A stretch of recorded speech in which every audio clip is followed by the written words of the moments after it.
لیکن اقبال سے بھی ان کا کوئی لگاؤ نہیں ہے. اچھا عائشہ, پوری تقریر جی. اور صرف انہیں کی نا, میں ساری قیادت پہ بات کروں گا. ہم ایک بدقسمت قوم ہے, پاکستانی قوم ایک بدقسمت قوم ہے. آپ شہباز شریف کی تقریریں جو ہے پچھلے 15 سال کی نکال کے دیکھ لیں, وہی بات ہوگی, میں نہیں کسی کو چھوڑوں گا, میں لوٹے ہوئے پیسے نکال لوں گا, مجھ پہ دھیلے کی کرپشن ثابت ہو گئی تو میرا نام شہباز شریف نہیں. یہ جذباتی چیزیں, میں اس قوم کے لیے کسی حد تک بھی جا سکتا ہوں. میں مہنگائی ختم کرنے کے لیے اپنے کپڑے بیچ دوں گا. اب انہوں نے کپڑے نہیں بیچے, 30 روپے کا ایٹم بم ہم پہ پیٹرول پمپ گرا دیا تو کپڑے نہیں بیچے انہوں نے. اگر ان کے کپڑے بیچنے سے یا ان کا گھر بیچنے سے یا شہباز شریف کی اپنی عقل اور خرد بیچنے سے اگر قوم کی جان چھوٹ سکتی تھی مہنگائی سے, تو شہباز شریف صاحب کو بیچ دینا چاہیے تھا. وہ سب کچھ بیچ دیتے, کیوں نہیں بیچ رہے؟ وہ ہمیں کس دلدل میں گھسیٹا ہے. اب عمران خان صاحب کی آپ تقریریں دیکھیں اور حالیہ تقریریں دیکھیں, ایک ہی تقریر ہے جو وہ پورے ملک میں کر رہے ہیں. نمبر 1, مجھے کیوں نکالا.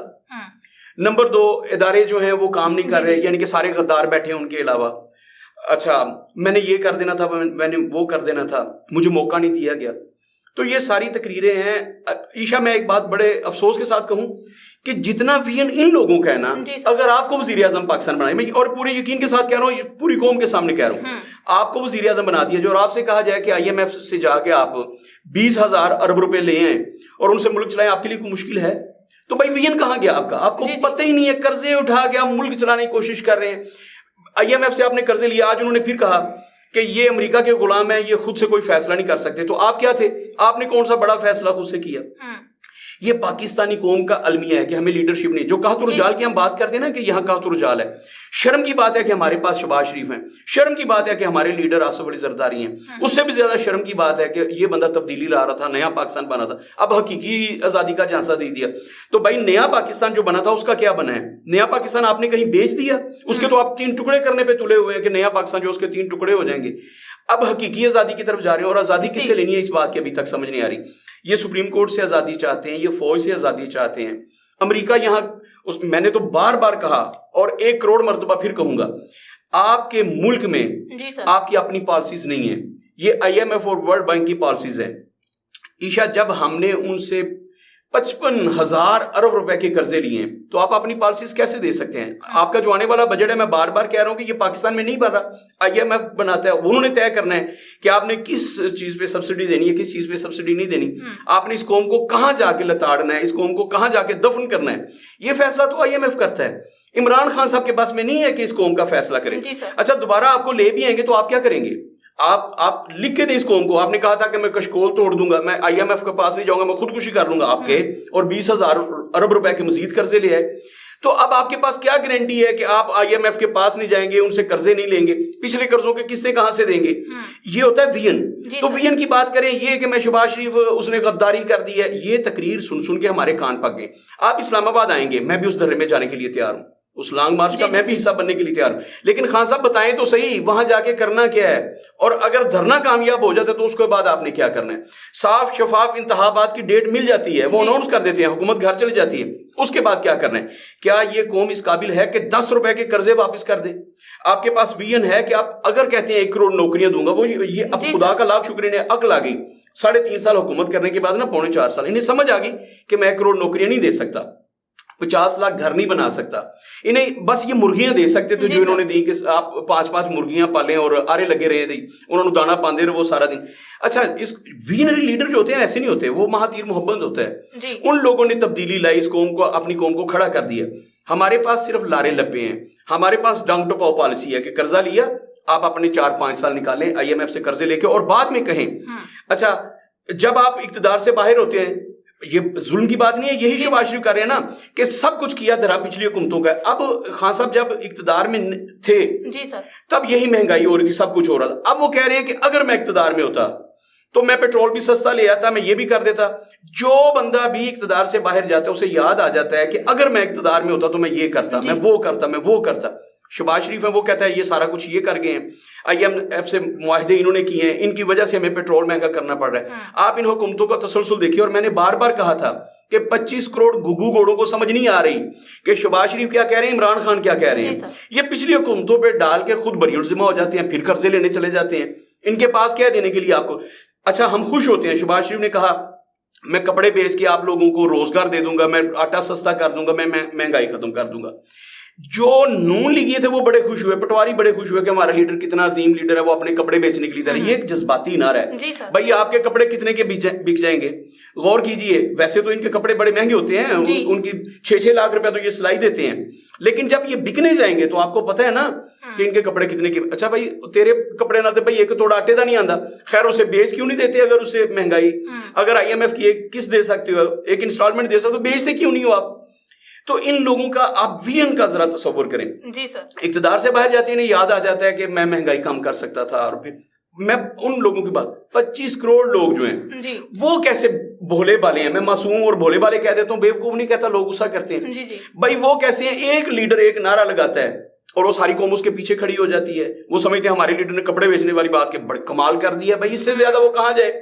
تو ان کے وین کی بات. اچھا شہباز شریف کے پاس وین ہے, یہ کیا سوچ ہے؟ یہ جذباتی نعرہ تو میں دے سکتا ہوں کہ میں اپنا گھر بیچ کے آپ کے لیے کچھ کر سکتا ہوں, میں اپنے کپڑے بیچ دوں گا, میں اپنے بچوں کو بردہ فروشوں کے ہاتھوں بیچ دوں گا. پھر عمران خان صاحب نے آج کے جلسے میں کیا کہ جس بربریت کا مظاہرہ انہوں نے میرے کارکنوں پر کیا جب وہ لانگ مارچ کے لیے جا رہے تھے, دھرنے کے لیے جا رہے تھے, ایسا تو دشمنوں پر بھی نہیں کیا جاتا. خان صاحب یہ کیوں بھول جاتے ہیں کہ وہ جو دشمن لاہور میں بیٹھے تھے تحریک لبیک والے, ان پر اس سے زیادہ بربریت کا آپ نے مظاہرہ کیا, اس سے زیادہ تشدد کا مظاہرہ کیا تھا. جب آپ اپوزیشن میں ہوتے ہو تب آپ کی سوچ اور ہوتی ہے, تب آپ کے نعرے اور ہوتے ہیں, اور جب آپ حکومت میں ہوتے ہیں تب آپ کا عمل اور ہوتا ہے, ایکشن اور ہوتا ہے, آپ کی اسٹریٹجی کچھ اور ہوتی ہے, آپ دبا کے رکھنا چاہتے ہیں سب کو. ایک تو یہ ساری چیزیں. دوسرا ایشا یہ ہے کہ میں بار بار کہہ رہا ہوں, یہ قوم جب تک جاگ نہیں جاتی, انہیں سمجھ نہیں آ جاتی کہ ہر بندہ ہمارے ساتھ ہاتھ کر رہا ہے, ہر بندہ ہمیں بیوقوف بنا رہا ہے. کوئی ایک مجھے چیز تو بتائیں نا کہ جس میں وین ہو. مطلب شہباز شریف کا یہ بڑا خوبصورت ہے, میں کپڑے بیچ کے اس قوم کو سستا آٹا دے دوں گا, بڑا خوبصورت نعرہ ہے, لیکن مجھے بتائیں پریکٹیکلی احمقانہ بات نہیں ہے کپڑے بیچ کے تم آٹا دے دو گے, بھائی کتنے لوگوں کو آٹا دو گے؟ تو یہ جو چیزیں ہیں یہ ایموشنلی تو آپ کو بہت اچھی لگتی ہیں, لیکن پریکٹیکلی آپ سوچیں یہ وین ہے ان کا. اب خان صاحب اگر یہ کہیں کہ میں نے ایسے کر دینا تو یہ وین نہیں ہے, یہ لوگوں کو بیوقوف بنانے والی بات ہے. اور میں پاکستانی قوم سے سوال کرتا ہوں کہ آپ کب تک بیوقوف بنے رکھیں؟ یاد رکھیے گا جب تک آپ سمجھدار نہیں ہو جاتے, جب تک آپ ان کھوکھلے نعروں کو سمجھ نہیں لیتے, اس ملک میں تبدیلی اور انقلاب نہیں آ سکتا. یہ جو حقیقی آزادی, نیا پاکستان, پرانا پاکستان, خوشحال پاکستان, اسلامی پاکستان, ریاست مدینہ, یہ سارے نعرے کھوکھلے ہیں جب تک اس عوام میں شعور نہیں آ جاتا. جب انہیں شعور آ جائے گا تب اس ملک میں مہنگائی بھی ختم ہو جائے گی.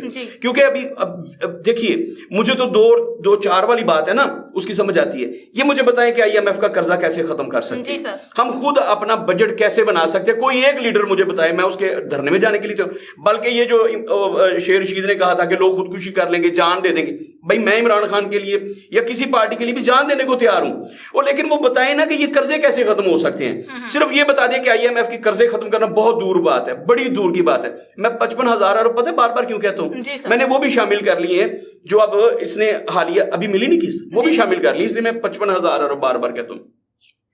تو عشا وہ 55,000 پہلے ہی شامل کر لی نا. وہ پتہ ہے ایک بندہ سڑک پہ کوئی ایسی تقریر کر رہا تھا, تو ایک بندے نے کہا, اس نے کہا کہ میں تمہارے دانت توڑ دوں گا. تو پاس جو بندہ کھڑا تھا اس نے کہا بکواس کی, تو میں تمہارے 64 دانت توڑ دوں گا. اس نے کہا وہ تو 32 ہوتے ہیں, تم 64 گئے. اس نے کہا مجھے پتا تھا تم نے بھی بولنا ہے, اس لیے میں نے تمہارے بھی شامل کر لیے. تو میں نے شہباز شریف والا قرضہ بھی اس میں شامل کر لی. اس لیے بار بار جب کہتا ہوں نا 55, یہ نہیں کہ مجھے پتا نہیں پاکستان کے قرضے کتنے. اچھا, تو میں عرض کر رہا تھا کہ جب تک عوام میں شعور بیدار نہیں ہو جاتا, عوام یہ نہیں سمجھنے لگ جاتے کہ ہمارے ساتھ دھوکہ ہو رہا ہے, یہ سارے کے سارے مداری گر ہیں. آپ کو پتا ہے وہ ایک پرانے وقتوں میں بہروپی آتا تھا, اس کے اصل شکل کچھ اور ہوتی تھی, اس نے اوپر بہروپ. یہ جتنے بھی لوگ ہیں, کوئی اسلام کا بہروپ بن کے آ جاتا ہے, کوئی آپ کا ہمدرد بن کے آ جاتا ہے, کوئی ویژنری بن کے آ جاتا ہے, اور کوئی انقلابی بن کے آ جاتا ہے, وہ انقلاب برپا کرنا چاہتا ہے. یہ سب کے سب بہروپی ہیں, ان کی اصلیت کچھ اور ہے. اصل میں سب یہ چور ہیں, ڈاکو ہیں, لٹیرے ہیں, اپنے اپنے پیسے بنانے آئے ہیں, اپنی اپنی دہاڑی لگانے آئے ہیں, آپ کو بیوقوف بناتے ہیں, اپنی کرپشن کرتے ہیں, اور یہ جا وہ جا, ان کے پاس اور کچھ بھی نہیں ہے. سر موجودہ حکومت جب سے اقتدار میں آئی ہے, پہلی دفعہ سرکاری طور پر وہ ترکی گئے ہیں, اس کے بارے میں آپ کیا کہیں گے؟ عشا, یہ بہت خوش آئند بات ہے. ایک پریکٹس ہو رہی ہے, اور مجھے نہیں لگتا وہ قیامت تک مکمل ہوگی یا کب مکمل ہوگی. ایک پریکٹس ہو رہی ہے, اور اس میں ہماری اسٹیبلشمنٹ نے جو ڈیزائن کیا ہے, ڈیزائن تو بہت اچھا کیا, اللہ کرے ایسا ہو جائے. ڈیزائن یہ کیا گیا ہے کہ ہم نے کسی طریقے سے بھی 200 ارب ڈالر جو ہیں, 200 ارب ڈالر ہم نے اپنے جو ہماری ایسٹس ہیں ان میں ان کا اضافہ کرنا ہے.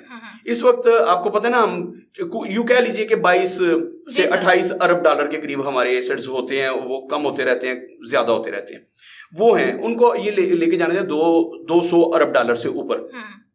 اس کے لیے یہ دورے کر رہے ہیں مختلف ممالک کے, اور اس میں اعتماد میں لے رہے ہیں. باقی چھوٹی چھوٹی چیزیں تو چلتی رہتی ہیں نا, کہ کسی سے آپ نے قرض مانگ لیا, کسی سے امداد مانگ لی, خیر سگالی کے دورے کیے وغیرہ وغیرہ. لیکن جو پریکٹس ہو رہی ہے نا, اسٹیبلشمنٹ اس پہ فوکس کیا انہوں نے کہ اس ملک کو ہم ایک دلدل سے نکالیں.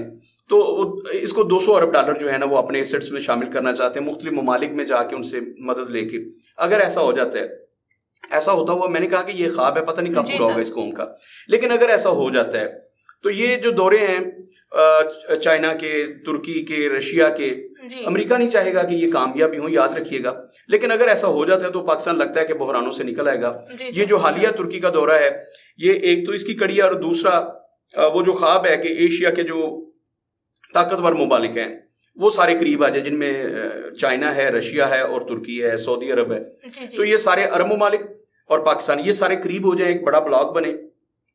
یہ خواب ہے, اور مجھے نہیں لگ رہا کہ یہ خواب میری زندگی میں پورا ہو. لیکن اللہ سے دعا کرنی چاہیے. اب دورہ کیا ہے شہباز شریف نے, تو اللہ سے دعا کرنی چاہیے کہ اے پروردگار, ہم نے ڈائریکشن ایک بنا کے دی ہے, جس نے بھی ہمیں بنا کے دی ہے, بڑی خوبصورت ڈائریکشن ہے. اللہ کرے کہ یہ کامیاب ہو جائے تاکہ پاکستانی ان بحرانوں سے, اس دلدل سے باہر نکلے جس میں ہم دھنسے ہوئے ہیں.